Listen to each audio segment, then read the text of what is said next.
Yan yung isang ginagamit ko. Ayun, yung sa bayaw ko. Nagpa-check up.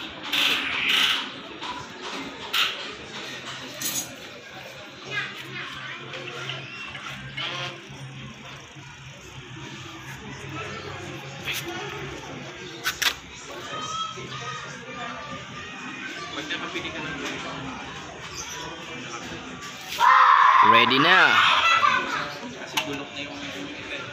for long rides. Malupit yung rayos. Ginawan lang namin ng paraan. Si Sir Ramon ang tumira niyan. So mahaba kasi yung rayos, kaya ginawa niya ng paraan. Blue, red.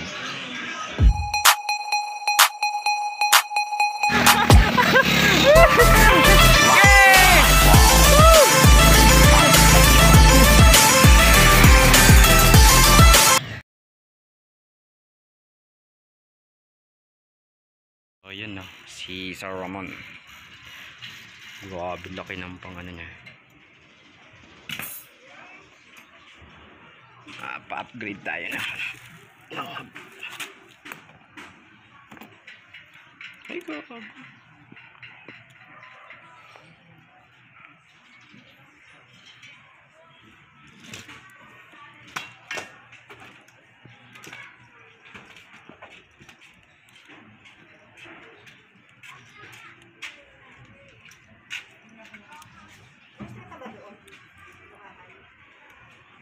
So papalitan natin yung hub dito.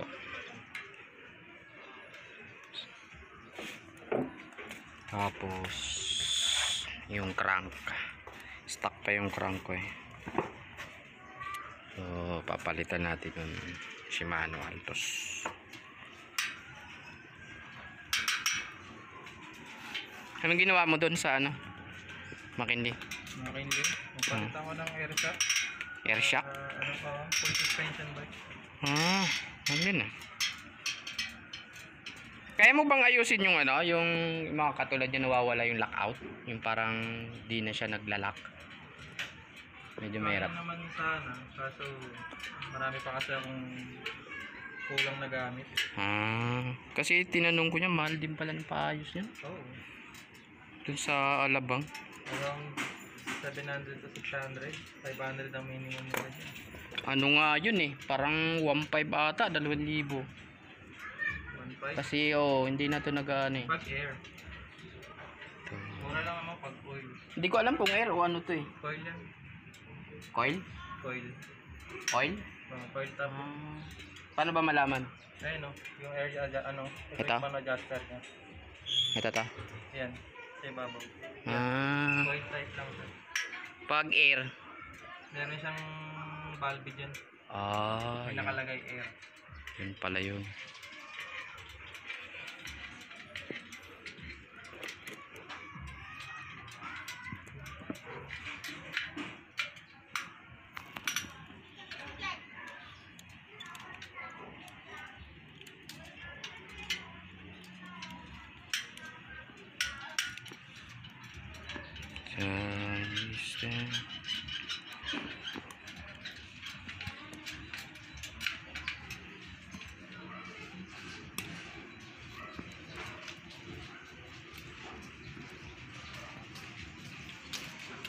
Yung gulong kasi medyo ano na yun. Pwede pa yun kaso medyo ano na siya. Makabili ako ng bago. Buo na yung bike. Buo na. Buo na. Alin yung Giant o yung isa? Yung trek. Yung Trek? Buo na. Binilang ko na siya ng brand yung tire. Nabili yan. Saan yung isa nito? Ito. Isa. Para malinis. I-deliver ko na lang siya yun. Sa Tenement. Taga Tenement, lapit lang. Oo. I-deliver pa na Laguna yun. Laguna? Ano yun? Buo? Ano? Tawag dito? Binuo mo lahat? Ang budget doon around 10K. 10K? Almost nagastos lang, around 7.5 to 7.5. Yun ang budget niya? Ayos ah. Ang budget 10K, ang nagastos 7.5 mga ganun. Ayos. So, naka-minus. Yung ano, yung sobra. Ayun, yun na yung naging bayad sa akin. Parang, sino nagtansya ng price? Sila na. Sabi nila, 10K budget. Frame lang yun. Oo. Frame lang yung dala nila, tapos yung 10, ano na yun? Yun na lahat. Parts na. Yun lahat yun. Ayos yun. So, nagbuo siya ng trek na, ano ba yun? Mountain bike? Mountain bike, galing Japan. So, nagbuo siya. 10,000 yung budget, pero 7,000 nakuha. So, kanya na yung sobra. Ayos. So, kung magpapabuo kayo, pwede na kayo sa mo. May ano siya, although may halong second hand parts. Pero may brand new din siya. Kasi sabi naman sila may ari. Natanong ko rin sa kanya kung ano, paano ayusin yung ano, mga fork na ano, yung nawawala yung lockout. So, yun yung part na pinag-aaralan niya pa. So, bibili siya ng mga tools para doon. Then, pag-aaralan niya. Then, ayun na yung susunod na bago aayusin niya. So, sa tinidor, hindi pa siya expert doon. So, mag-start pa lang din siya doon sa pag-aayos. Kaya, pero sa mga pagbubuo ng mga bike, kahit alin, fat bike, folding, mountain bike, road bike, kayang-kaya niya. So, kung magpapa-assemble kayo, pwedeng-pwede sa kanya. Pwede nyo siyang makontak sa kanyang Facebook, Messenger. So, pwede nyo siyang i-PM agad. So, always online naman siya. Taga-tagig lang din si Sir Ramon. So, mostly halos tagig talaga siya, karamihan. So, sa dami rin ng nagpapagawa sa kanya, so schedule by schedule talaga. So, kaya sa kanyang trabaho, masasabi ko na talagang may re-recommend ko din siya. So, maayos gumawa, hindi masyadong talagang mahal magpagawa sa kanya, sakto lang talaga. Kaya talagang kapag nagpagawa ka sa kanya, talagang babalikan mo siya, kasi iba yung kanyang serbisyo. So, yun, abangan nyo tong vlog na to, guys.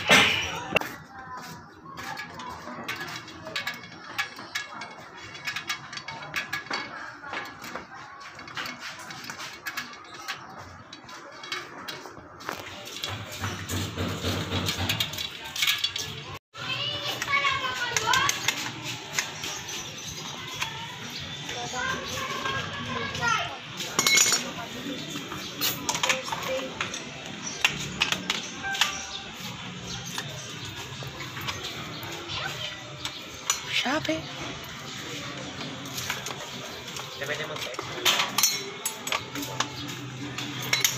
Palit crank.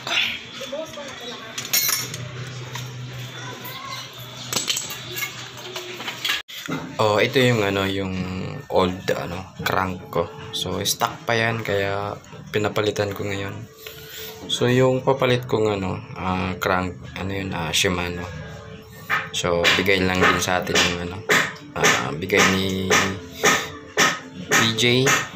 So, salamat sa kanya. So, puro sponsor lang. So, yun guys. Talagang pangatlong beses ko na sa kanya nagpagawa to. So, siya din yung nag-assemble niyan nung Rayos ko na kulay pula. Siya din yung nagbuo ng mga group set ko. So okay yung talaga serbesyo niya. Kaya binabalik-balikan ko lang din siya. So nagsabi ako sa kanya na i-vlog ko siya, tutulungan ko siya sa kanyang trabaho kasi talagang sa kanyang trabaho is talagang nakikita mo na seryoso talaga yung kanyang ginagawa. Talagang makikita mo talaga na sulit yung niya, serbisyo. At wala naman akong masabi sa attitude niya. So talagang mabait siya. Kapadyak din natin siya, mga idol. Shoutout nga pala sa grupo ko, Team Taguig, Team Newbie, sa lahat din, sa mga kapadyak ko dyan sa Pampanga. Sila Lola, sila Sir, sila Mamay, sa lahat ng nakasama namin. Salamat sa inyo. Sana makabalik na uli. So medyo talagang sabay lang tayo. So shoutout din kila Sir David, I Love Biking Philippines. So nandyan tayo sa group na yan. Isa tayo sa mga founders dyan. Ito si Sir Ramon. Ako mismo yung nagalok sa kanya na i-vlog yung ginagawa Part niya. 2, So, okay hindi naman sa natapos kanya. kagahapon kasi may Kaya, court. Nagpapasalamat din ako kasi syempre napakabait niya. So yun guys, pwede nyo siyang kontakin sa FB, Messenger. Pwede kayo mag-schedule Ayun yung sa kanya. pinapalit nating crank. Papagawa kayo, papapasa. 3x pa rin siya. Kahit anong yan, bike. Tapos palit hub. Kayang-kaya niya. So okay yung presyoan niya. Hindi ka masyadong Ayos ng kulay. Pangmasa lang din talaga siya. Blue tsaka red. So si Sir Ramon dati kasi isa rin din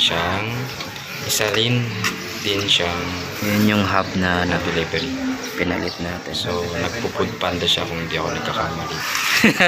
So bago siya naging Sige po, kain lang po. Sige kuya, thank you. so yun mga So, salamat kuya. Yun no. crank na Siya lang yung gumawa niya na Shimano Altos. 3x pa rin siya.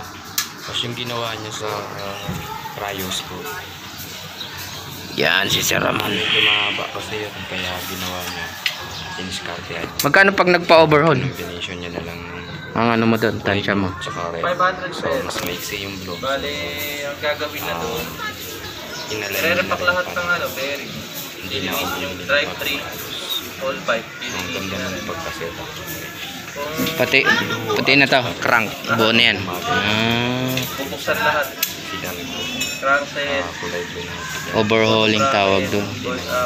pubs, headset, bubuksan na rin. Yun, no. Salamat sa Kung kailangan manigpit, tips na siguro iba. may additional 150 pesos. Para sa hydraulic yan, di ba? Oo, hydraulic. Yung bleed, yung ano.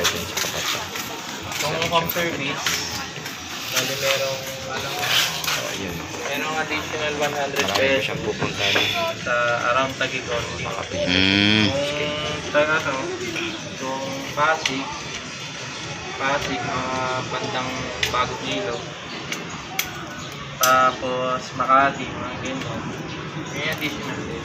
Oh, malayo-layo na rin yun eh. Tagig ka eh. Pero depende.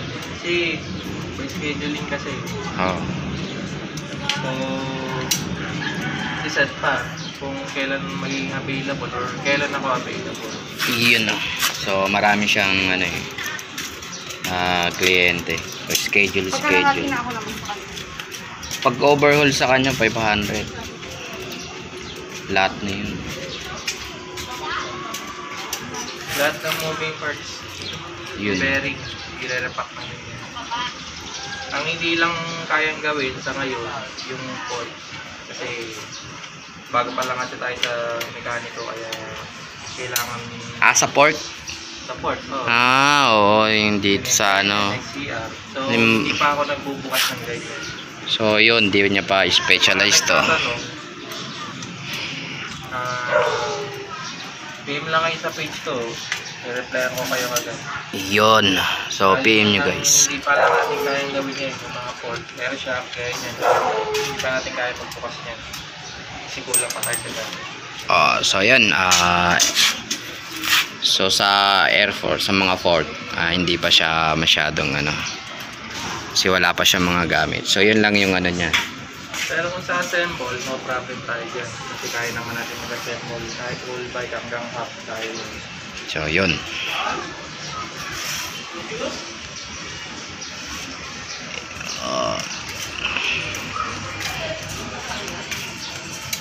Yan yung Ford ko. Yan. Kapag-assemble sa mga road bike tsaka mountain bike. Kaya. Kaya mag-assemble ng mountain bike. Kahit pat So, yun. Kahit pat bike daw. Kahit pat. Kaya natin ito. Yun. Kasi nag-assemble din kasi ng pat bike. So, yun. May mga ring set, mga tayo naman.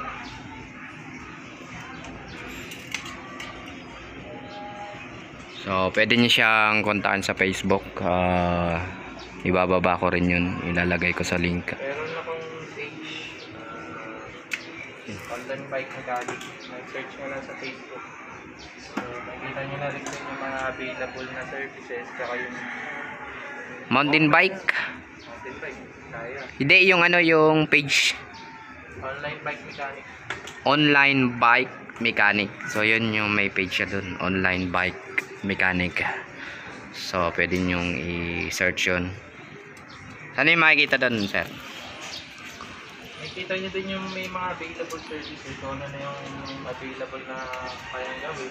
Yun. Pero kung may katanungan sila about sa ibang napapagawa, pwede naman sila magtanong. Kung may concern sila, pwede sila magtanong. Chat lang sila.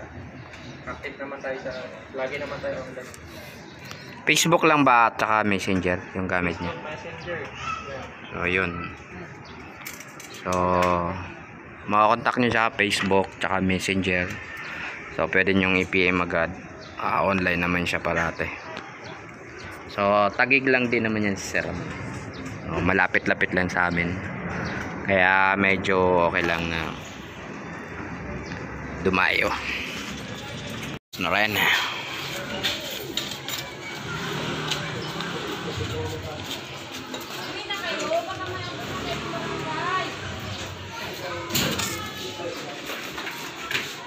May bagong pasyente. Yan yung isang ginagamit ko. Ayun, sa bayaw ko. Nagpa-check up.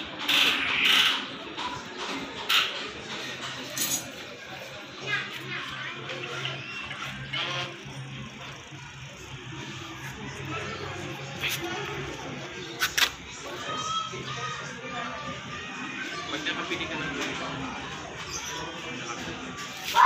Ready na kasi gulok na yung for long rides. medyo maliit na yun. Malupit yung rayos. Ginawan lang namin ng paraan. Si Sir Ramon ang tumira niyan. So, mahaba kasi yung rayos kaya ginawa niya ng paraan. Blue, red, bastig, blue, red.